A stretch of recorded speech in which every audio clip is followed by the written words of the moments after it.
Christian doctrines create more puzzlement than the doctrine of the Trinity.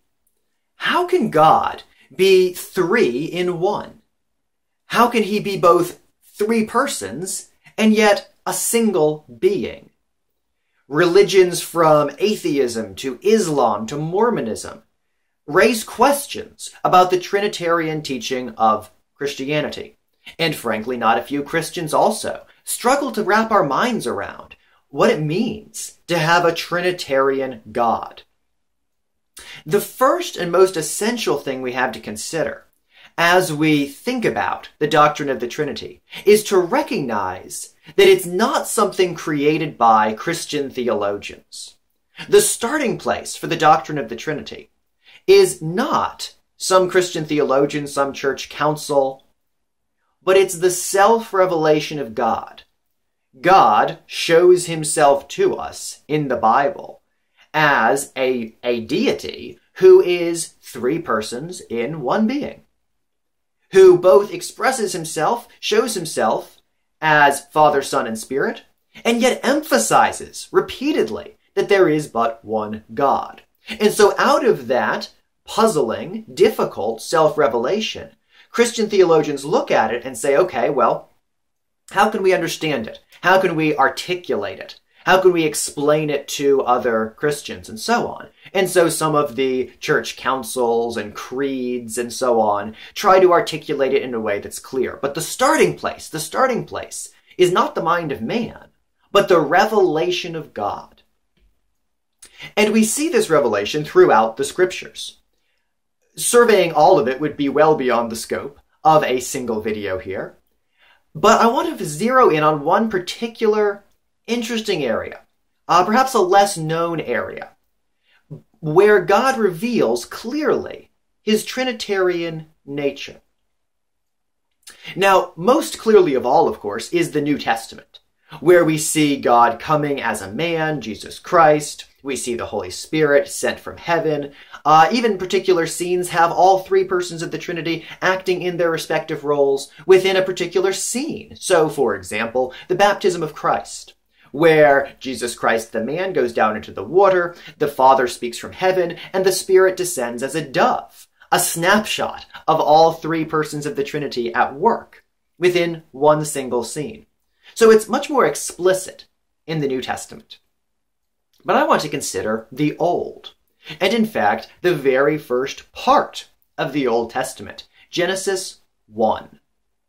If we turn to this first chapter of the Bible, what we will find, not completely clear, not explicit, but nonetheless very suggestive, a foreshadowing, a clear, I think, foreshadowing of the Trinitarian revelation, which would be more fully and clearly given in the New Testament.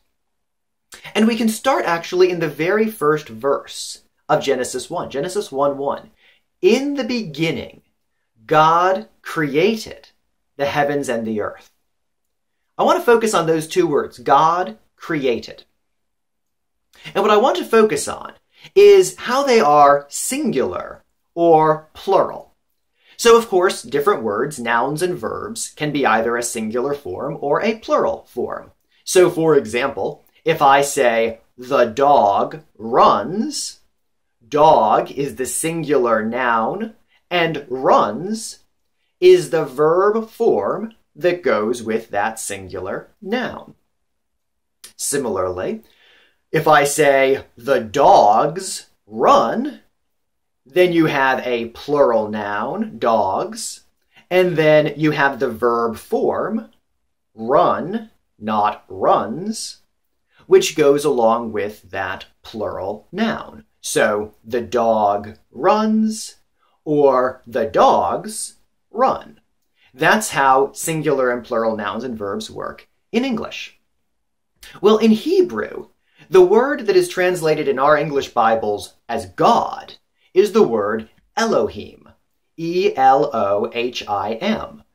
Well, what's interesting about that word is that grammatically it ought to be plural. In fact, it is grammatically plural in Hebrew. So really, literally, it would be more like gods, which is odd, which is interesting.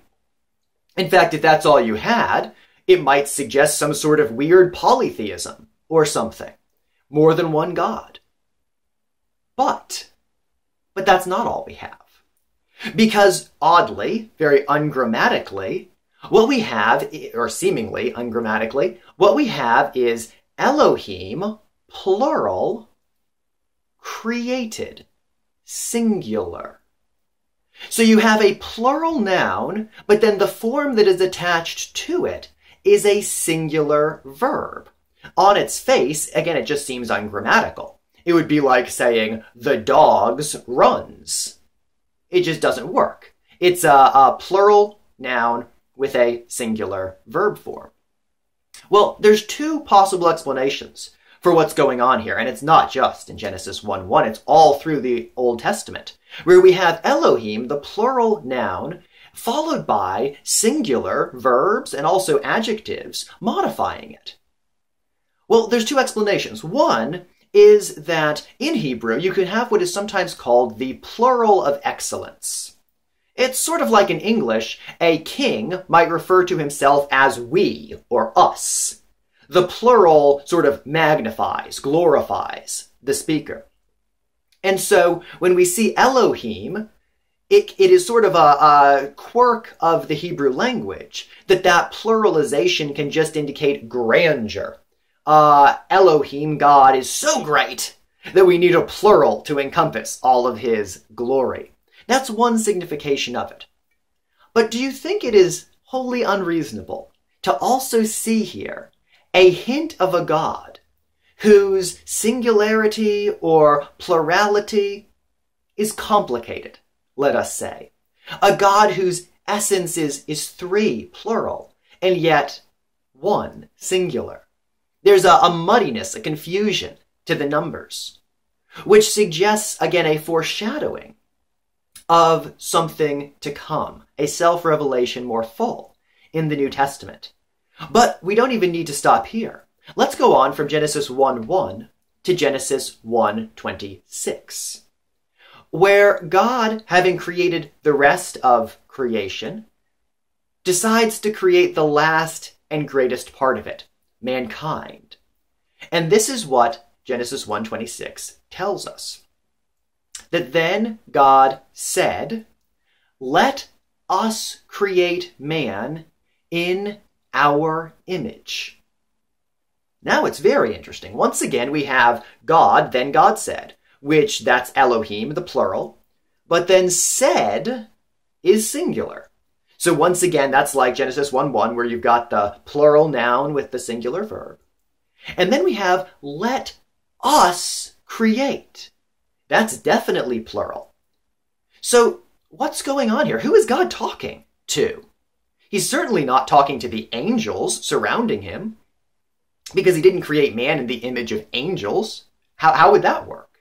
He created man in the image of God. We're told that from Genesis to Revelation. Man is in the image of God. And so God's creating man in the image of God, in his image. And yet he speaks in a plural form. Let us create. Now it's not wholly clear. A Hebrew in the Old Testament reading Genesis 1 perhaps would have been puzzled. Perhaps would have wondered at the mystery. Who is God talking to? What is meant by this pluralization?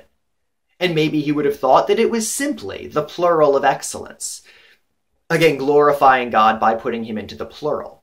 But what we see here, again, is something which, in the hindsight of the New Testament, looking back, we see even in the first chapter of Genesis, in seemingly a grammatical quirk, an odd phrasing, what we see is the beginnings of a self-revelation of God, where he says to us, this is how I am. I am plural, but singular. Three persons, one being, not wholly revealed yet in Genesis 1, not even really wholly revealed, wholly comprehensible in the New Testament, but a clear revelation of God, not just a teaching of man.